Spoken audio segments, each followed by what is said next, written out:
Hello everyone, Earl Henderson, Primordial Defense. Thank you for watching. I've got another Monday quarterback video for you. I'm going to play this video and talk about things that are going on, a better explain what's going on, and talk about things that I think that are being done right and or done wrong. I'll play this video and then I will go back and talk about some of the things that we watched. Here we go.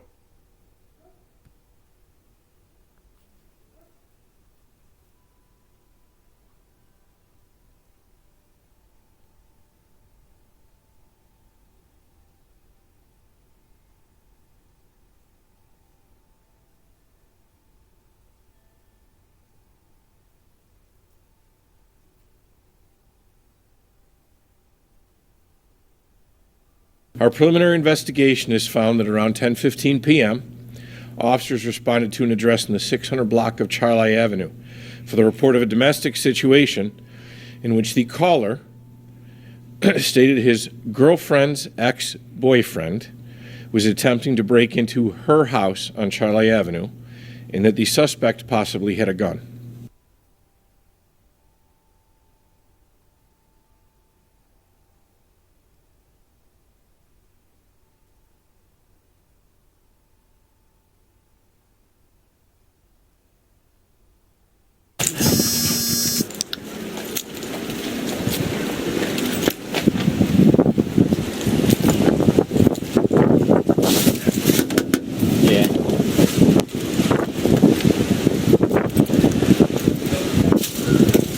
Yeah, I'm gonna check the back entrance.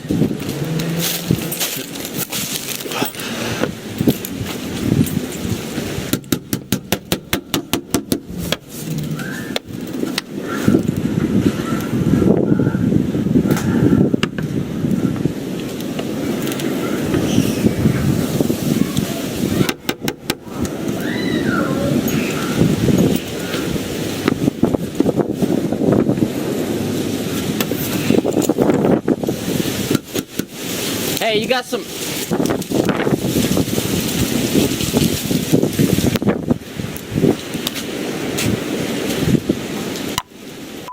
Open in the front?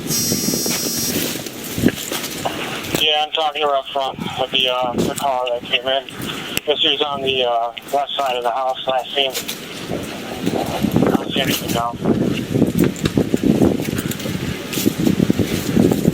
Hello? You good? Yeah, he's right here. What are you doing?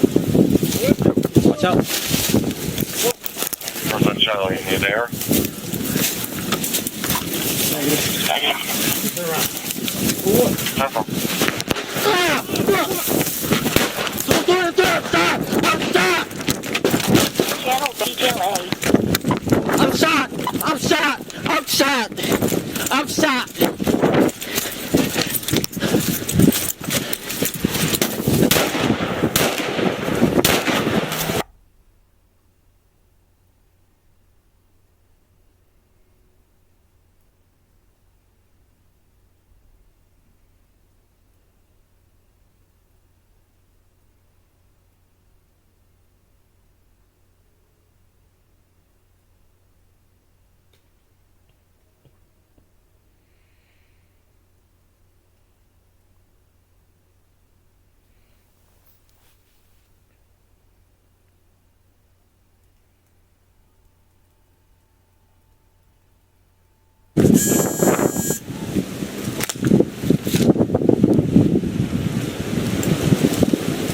Hey, man.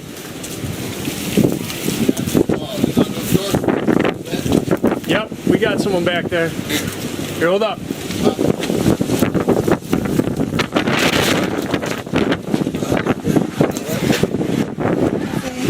Is he still here? He was at the side of the window. The side of the window over here? Yeah, in the front.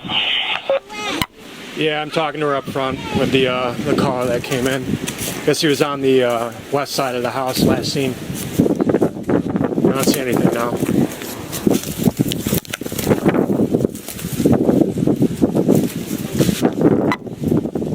Yeah, he's right here. What you doing? What you doing? Person Charlie, you there? Negative. Here, turn around. For what? Careful.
Dude, let's start blocking off traffic. Hey man, stop for a second. Stop for a second. Show me your hands. What you want? I just need to try like. Come here. We're gonna search thing right now. I'm shot. He's got a gun. He's going. West. I need an ambulance.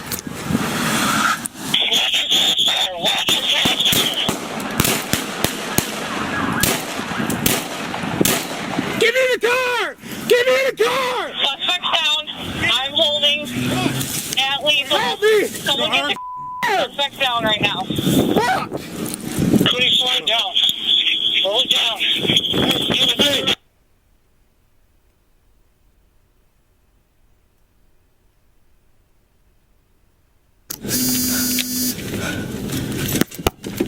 I'm shot. He's got a gun.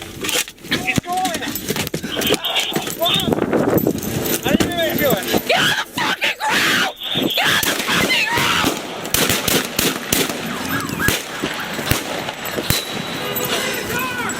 Suspects down. I'm holding at lethal. Someone get suspects down right now. Please slow it down. Slow it down. Give us a direction to come in. So there isn't a crossover. You okay? Suspect! You're all the way to the fucking gun now! Hold on. You good? I'm good. Not good. Joe 33. Myself and in the car. You can see that to hospital. I need one more cop! You ready? Hey, listen, you let that be covered. You two puff this fuck. You understand? Understand. Move!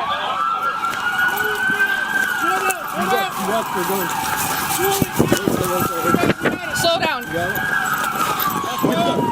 Take it. Slow down.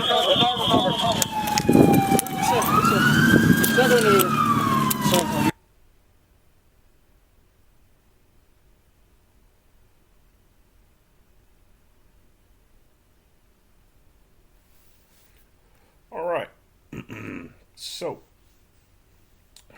that's a lot. Let's go back. So this guy is showed up at his ex-woman's house, and the other male that we see later on is the one who ended up calling police. And so I'm not 100% sure what that entire relationship is, but we're going to be talking about each officer's body cam we see, and then I'll talk about that guy who showed up in the car over here, I think it was a Challenger. So this first officer here, and this will also be for all of them actually. But my number one chief complaint when it comes to videos like this is officers neglecting to get a long gun out, neglecting to get a rifle.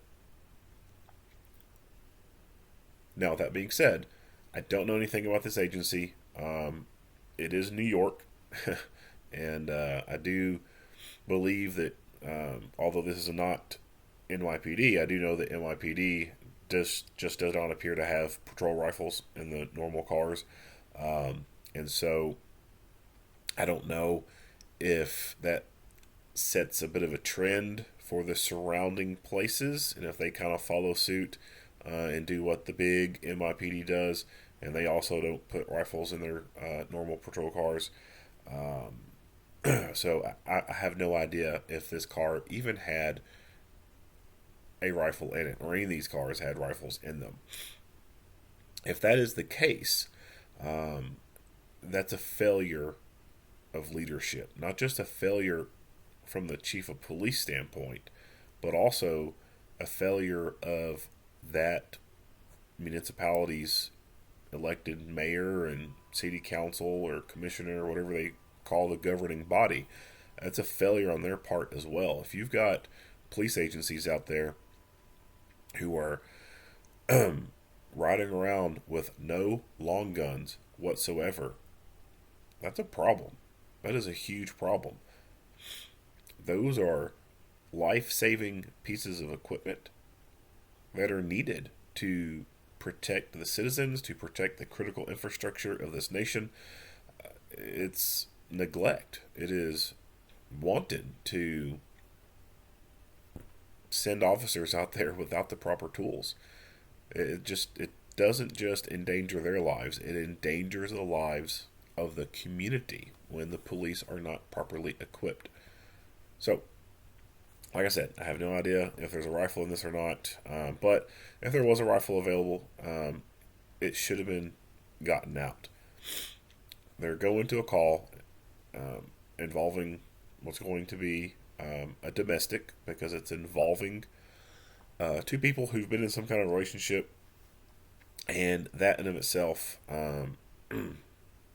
is historically something very dangerous for law enforcement to go to. When you look at officers injured or killed in the line of duty, a lot of this comes from domestic violence types of incidents. Now, just it being a domestic kind of issue in and of itself, does that really justify bringing a rifle out? Not necessarily, but the fact that he is possibly armed with a gun, that is information that would have been dispatched out, should have been dispatched out. And so that in and of itself should have justified deploying a rifle. A rifle is a whole lot better than a pistol. If you know that you're going to a gunfight, you know that you're going to something that is likely to or possible to end up as a gunfight, bring a rifle and bring your friends with rifles. Rifles dominate fights. So for this officer, the next officer's video we see, and then the subsequent ones, they all failed by not getting a rifle out. Assuming, of course, they had one available to them. If they didn't have one available to them, then that's a failure on the leadership, the chief of police, and the elected officials in that town. A domestic like this, someone possibly armed, pulling right up to the front of the house with the lights flashing, I don't think that's the brightest idea. I think that kind of goes against some common tactics. You never want to just to roll up to the front of the house like that. It just makes you so much of an easier target. So we know that this guy is right in here. He could have been closer to the front for all we know, but he's somewhere right in there. And this officer pulls right up. And before this officer could have ever got out of the car, this guy could have very easily just put the sights on the side door of this vehicle and just start blasting. The officer would have immediately started taking rounds and be in a parked vehicle. That's the last place you want to be, is in a parked vehicle when rounds are coming in at you, because vehicles suck for stopping bullets. So should not have pulled up so close to the residence. It's always a good tactic to park a couple houses down. Depending on the layout, the streets and whatnot, park on the side street, the corner, and then walk up. It's always better to be able to do that and be able to make that more covert approach where they don't know exactly where you're at. Because when you roll up in the car like that, even when you have the flashy lights turned off, you roll up in the car, you're super noticeable. And going back to rifle real quick, excuse me, when we want to get rifles or bring rifles with us, the best thing to do is to get that rifle out before you ever get on scene. So something like this, something involving guns, stop what you're doing, get that rifle out, whether it's in the cab or it's in the trunk, get it out of its position. If you got the sling folded, unsling it, throw that sling around your neck, kind of wear it like a necklace, charge it, turn the sight on, take the sight caps off, whatever you got to do to get this thing in fighting condition. Charge it up. And then let it dangle between your legs, and then proceed to the scene. And then when you get out, you're able to get out of that vehicle with a rifle on you. Whereas, let's look at this scenario, the way it plays out. He pulls up right up to the front of the house. He does not have a rifle ready. What if he starts taking rounds? He's not going to be able to get that rifle out and ready while taking incoming fire. He's going to have to respond with the pistol. So it's always best to get that rifle ready, get it dangered up, and have it on you so that when you pull up, you can dismount with that rifle. All right, let's move on. I'll take this volume down just a little bit too.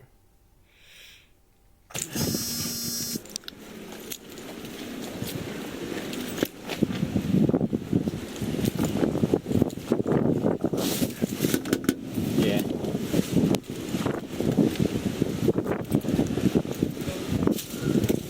Yeah, I'm gonna check the back entrance. So he goes and checks the doors, and it looks like there's an opening over here where he can go into this area right over here, which is where the bad guy is at.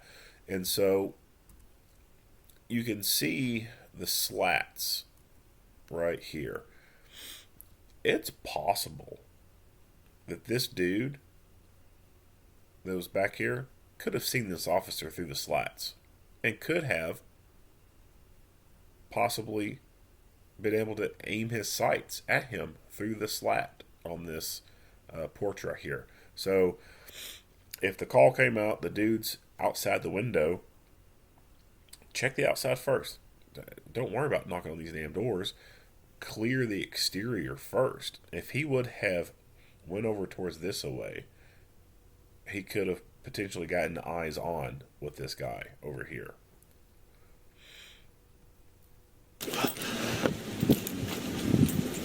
And as he is focused on knocking on this door, that dude could have just easily leaned around the corner and just started shooting from the side.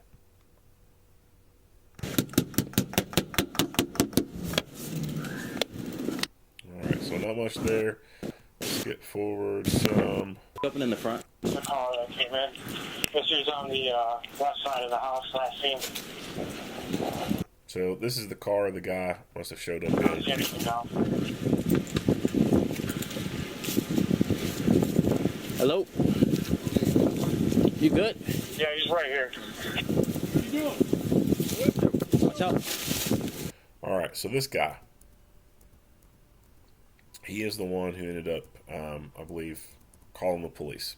And like I said, I don't know exactly what his relationship is with the woman. I'm assuming probably in a relationship with her or something like that.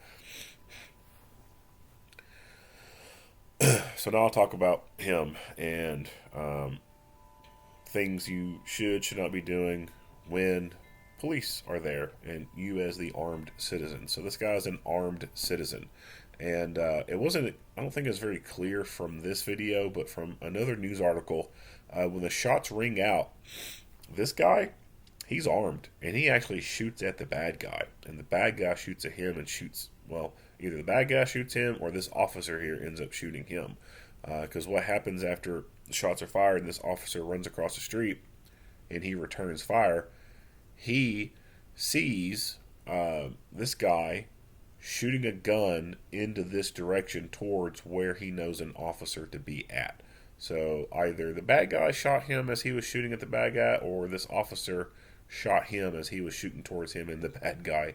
Don't know which one.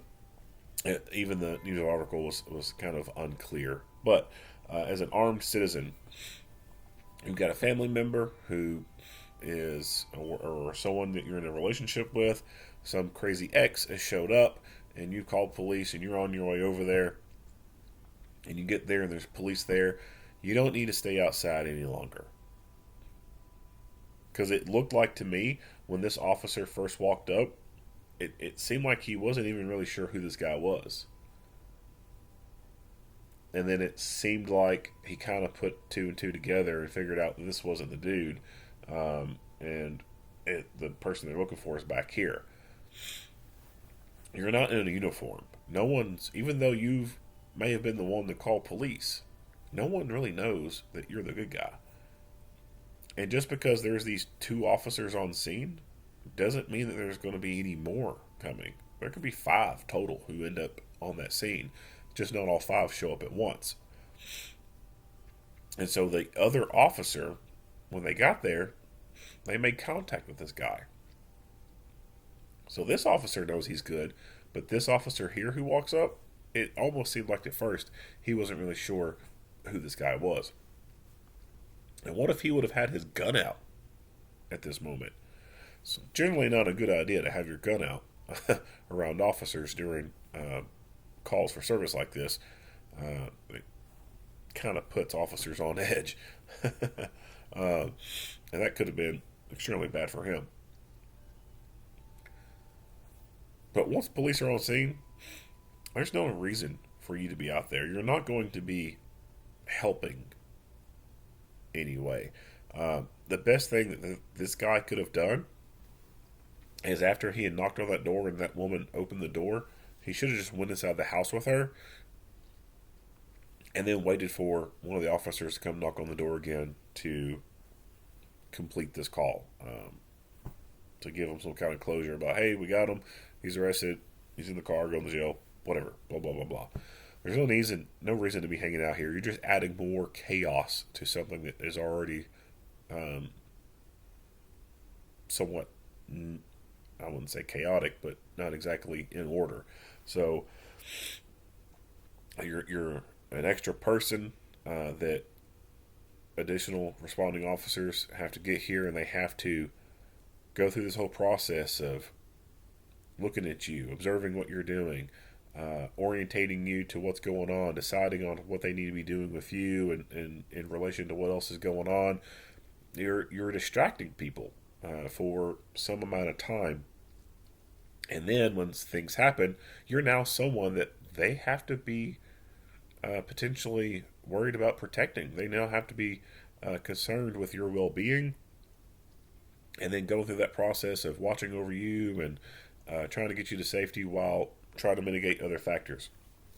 You don't need to be out there. Get inside, leave the police alone, let the police do their work.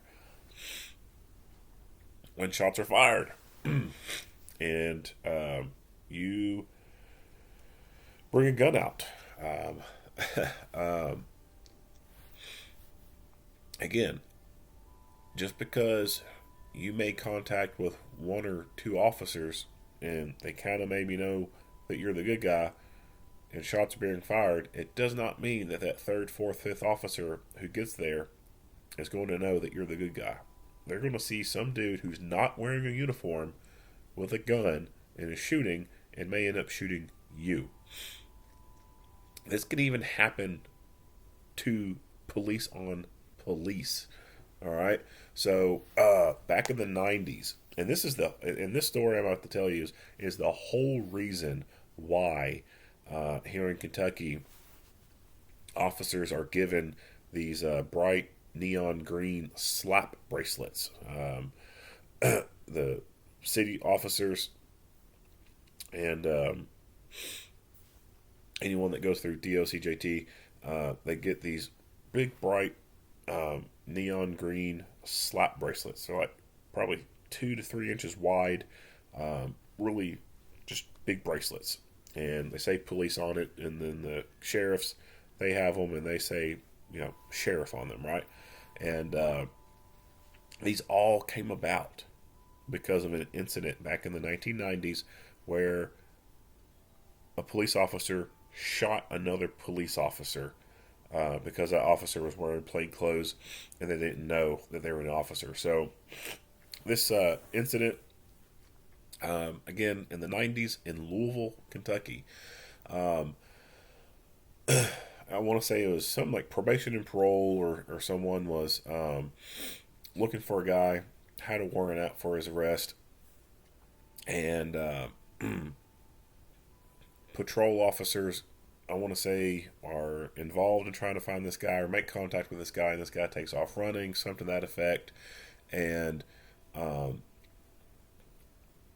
looking for this guy in this area of the city, and some additional units are requested, and some detectives also roll to go and assist with apprehending this guy who is on the run. Well, Louisville is such a large city, has such a large agency that not everyone operates on the same channel, and so your patrol guys and your detectives were on two separate channels. And this guy, he gets cornered on a side street or alley or something like that, and patrol officers are on one side aiming guns at him, and a detective who is wearing plain clothes is on this other side, and he's got his gun pointed at the bad guy and give him verbal commands. Well, another officer, patrol officer, arrives, and he can't see the other officers on the other end of the bad guy. All he can see is the detective, who also happens to match the description of the bad guy, black male. And he also cannot see the actual suspect. So all he sees is this plainclothes officer, and he knows that his gun is pointed in the general direction of where he believes officers to be at.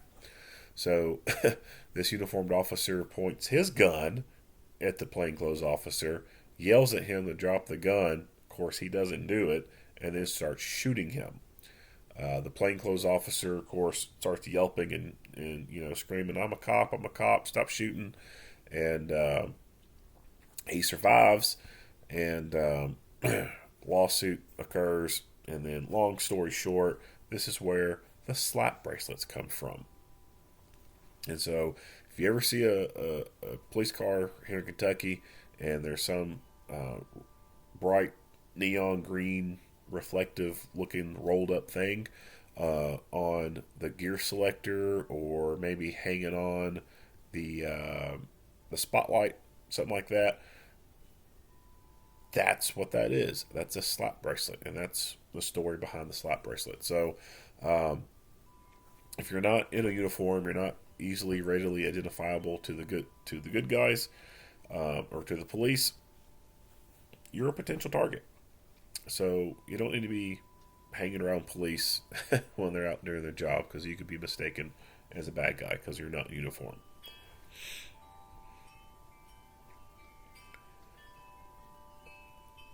Alright, so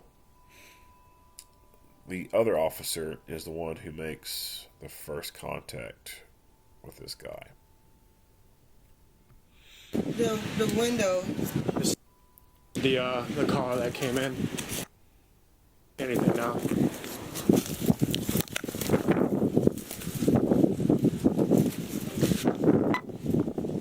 Yeah, he's right here. So,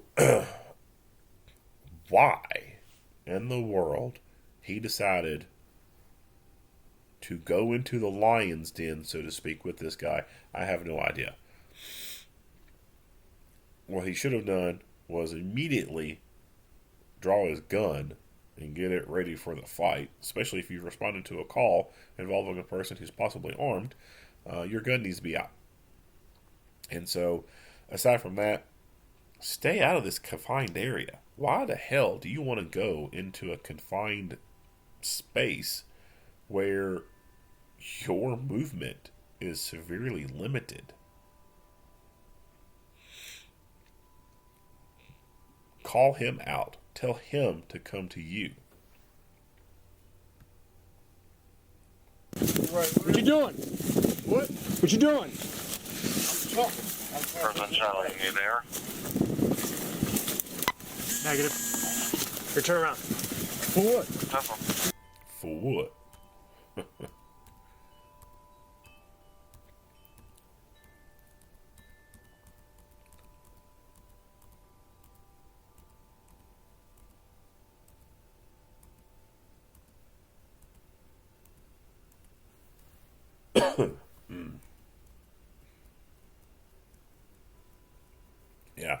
So this is, excuse me. Negative. Here, turn around. For what?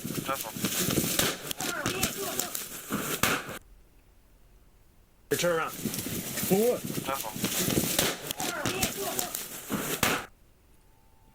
Here, turn around. For what? So I thought the officer was dead after this, but he survives. I don't know to what extent his injuries are.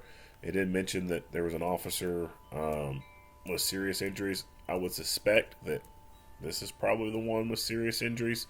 I'm not 100% sure though, but I thought this officer was done for. I mean, this is bad breath distance right here. This is point blank, and so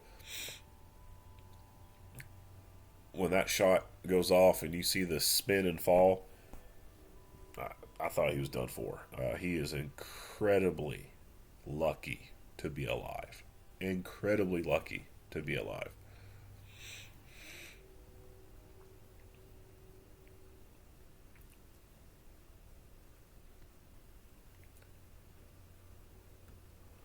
So going back to this first officer here.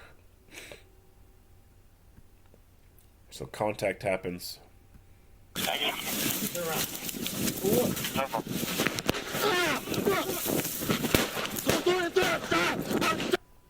Alright, I'll back this up some. So as he comes running out,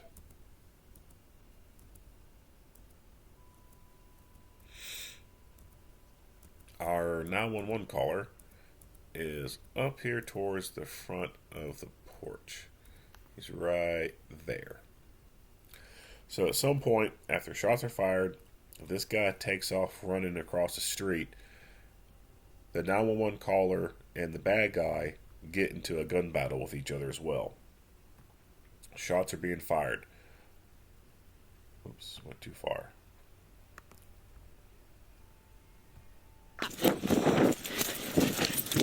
This officer, I think flight mode kicks in for him. So fight, flight, or freeze. I think flight kicked in. He took off running, and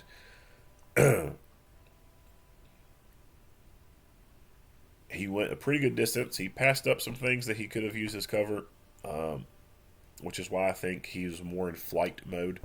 But I think it got to a certain point where, I guess in his head, it clicked that he shouldn't be going any further, and then turned to get back into the fight. And so you can hear rounds being fired in the background.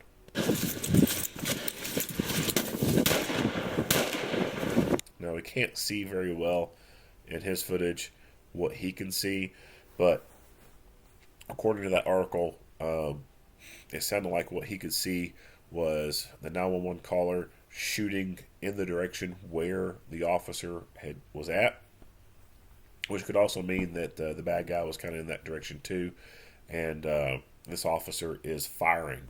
Now, it's not clear if this officer is targeting the 911 caller or is targeting the bad guy, but the good guy is, or the 911 caller does end up getting shot. He survives, but he does end up getting shot. And it sounds like he could have been shot by the police.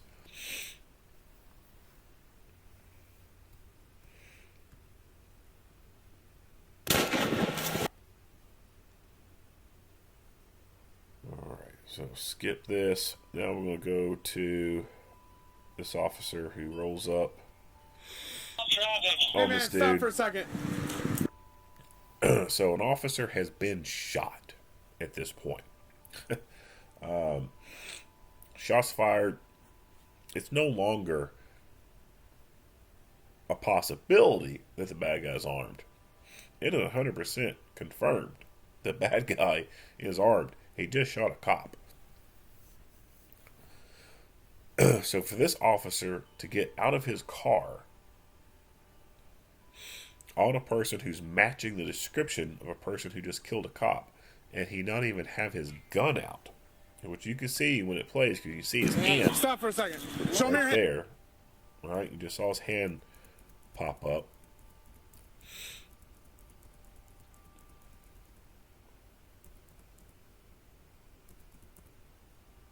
nothing in the hand.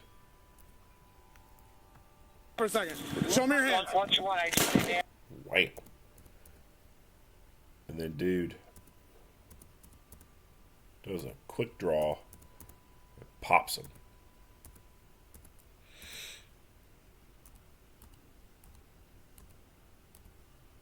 Alright, that looks like a good freeze frame to me.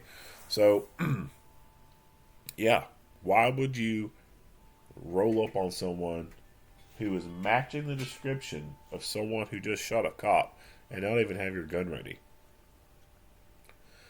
I'm not saying that he should have had his gun pointed at this guy, because yes, there are times where someone who matches the description is not that person. They just happen to match the description. So he wouldn't have been justified in, pointing the gun at just some random person who thinks it could have been the person. But you can still have your gun out.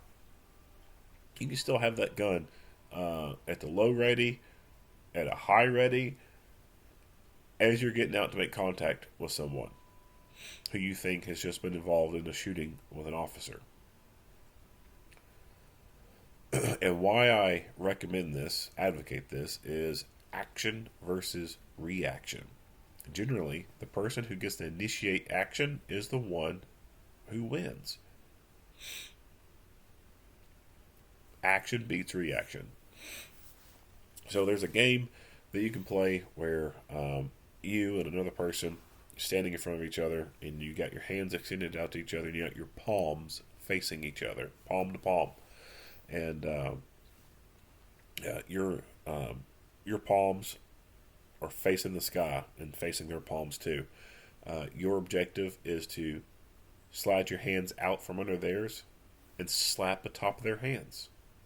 And because you're the one initiating that movement, the majority of the time, you're going to be able to slide your hands out and slap the top of theirs before they can jerk their hands away. A good majority of the time. And they know it's coming.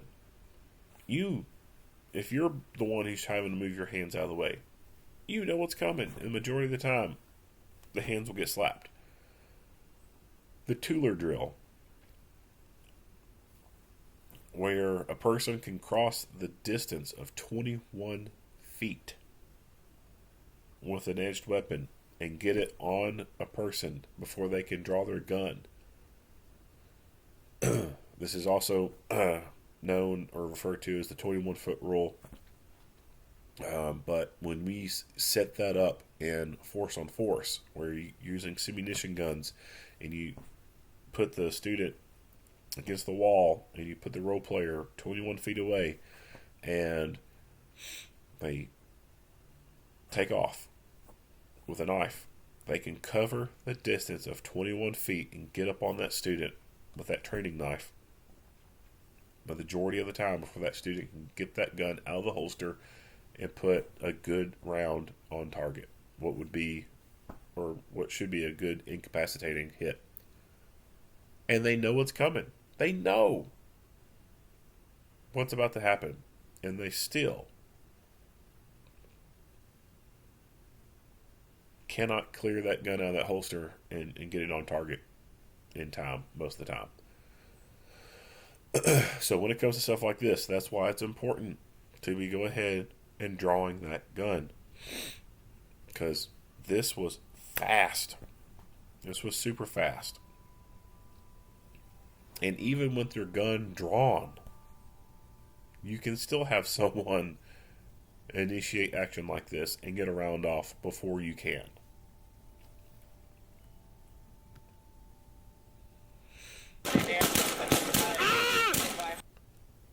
So he pops them and then takes off.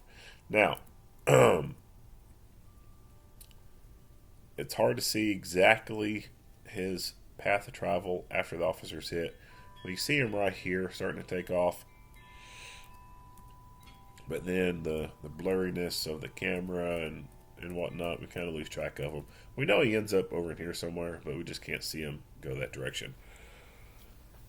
So this is the third police officer this dude shot, and potentially the fourth person this dude has shot in this incident today.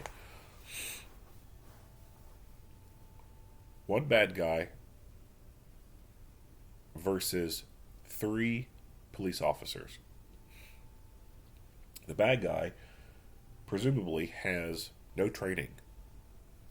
I kind of doubt that this dude's ever been to somewhere like Gunsight or Tactical Response or Sage Dynamics or SIG Academy or any kind of commercial firearms training place. I just seriously doubt it.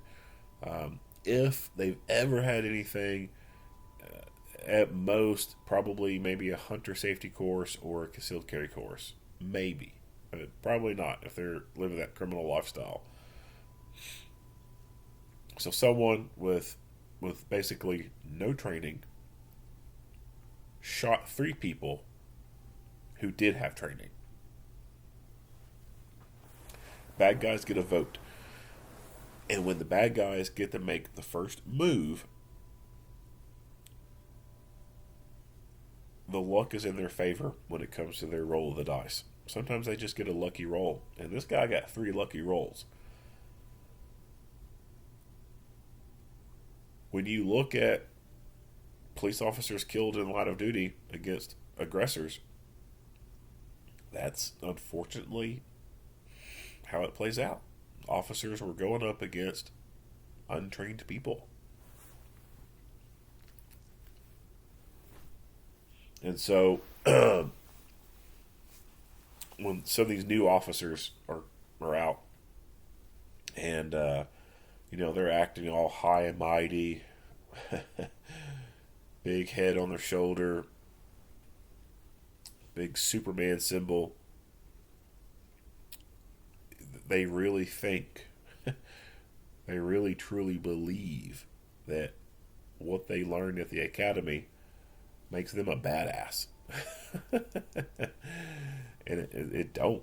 I mean, it makes them better than the average person to some extent, but it does not make you a SEAL. It don't make you no Delta Force operator. That's for damn sure. But some of them, it's like they feel that, right? Like they think that this police academy has turned them into some kind of warrior. And a lot of them just, they don't know what they don't know. And they think that, they're the cream of the crop with firearms training and they got the best of the best. They have no idea that there is a world out there in the commercial firearms trading space where there are computer nerds, there are chiropractors, just eye doctors, just regular everyday people who spend a decent amount of money going to commercial firearms schools and training, and are a hell of a lot better shot than the officer who just graduated the academy. They are a hell of a lot better trained with, in some cases, mindset, but more so with tactics skills.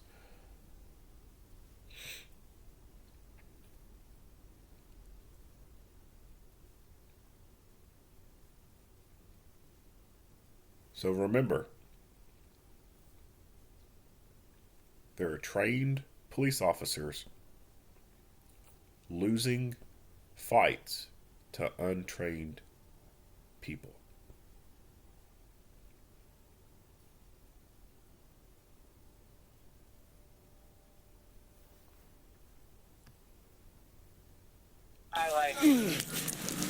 This is why I think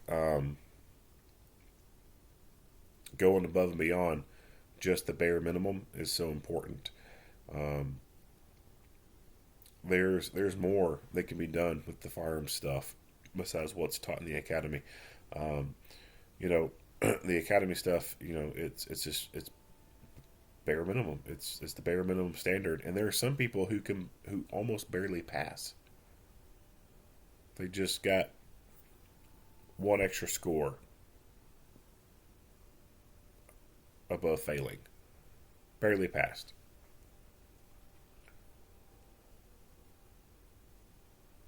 And that's not where you want to be with those skills.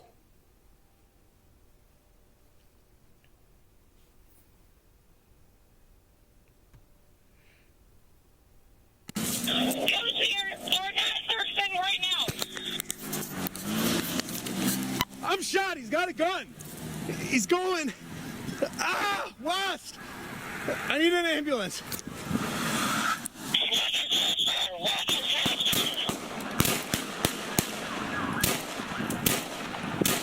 Give me the car!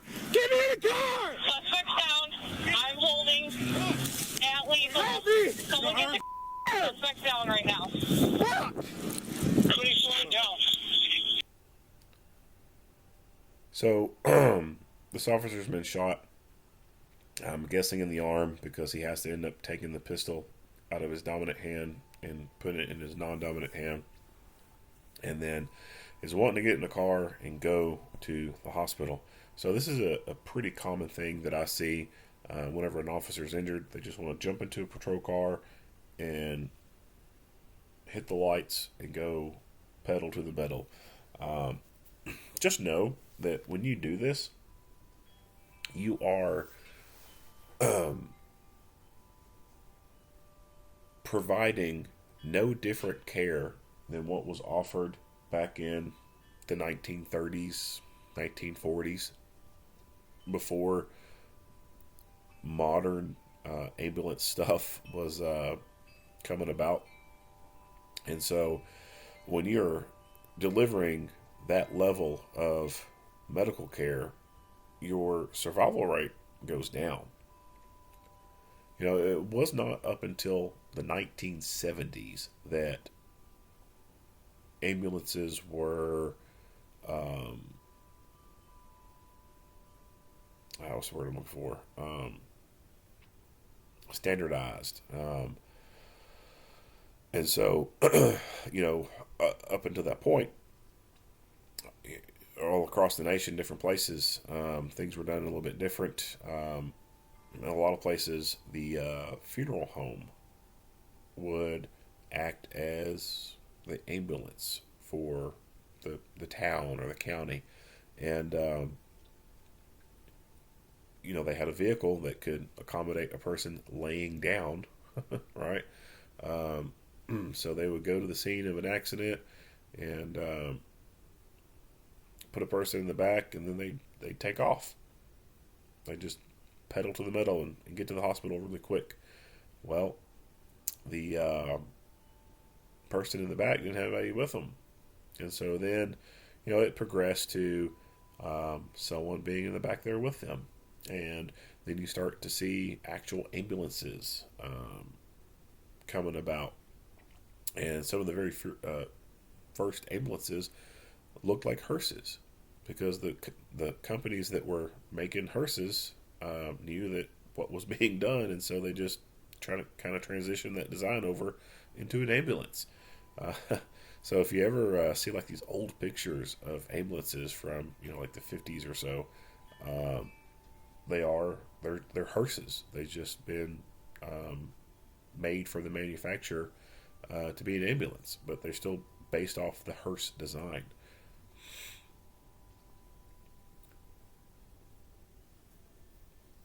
If you put a person in the back cage of a police car, there's not a lot of room in the back of that car. And it's going to be very hard to put an additional person back there to provide care to them. And especially if they've gone unconscious. If you put someone in the back and you're driving and then they go unconscious, you have to do something at that point. If they've gone unconscious and they've rolled forward or sideways, their airway could be compromised. They may not be able to breathe fully. They may have some blood or something in the mouth. They could be aspirating, whatever. You're going to have to stop. You're going to have to get out and make sure they have an open airway. And so I just don't think that throwing someone in the car and taking off is the greatest option. Now, I'm not saying don't do it at all, but I think that you should do your tactical medicine first, apply a tourniquet if need be, chest seals, etc. Stabilize the person at least, provide some kind of good pre-hospital care. And if the ambulance hasn't gotten there in that time that you've been doing that stuff, then yeah, it could be feasible to put them in the car and take off towards the hospital. But to throw them in the car without having done any medical treatment whatsoever, it's no different than what they were doing back in the 1930s and 40s. Just throwing someone in a freaking car and taking off.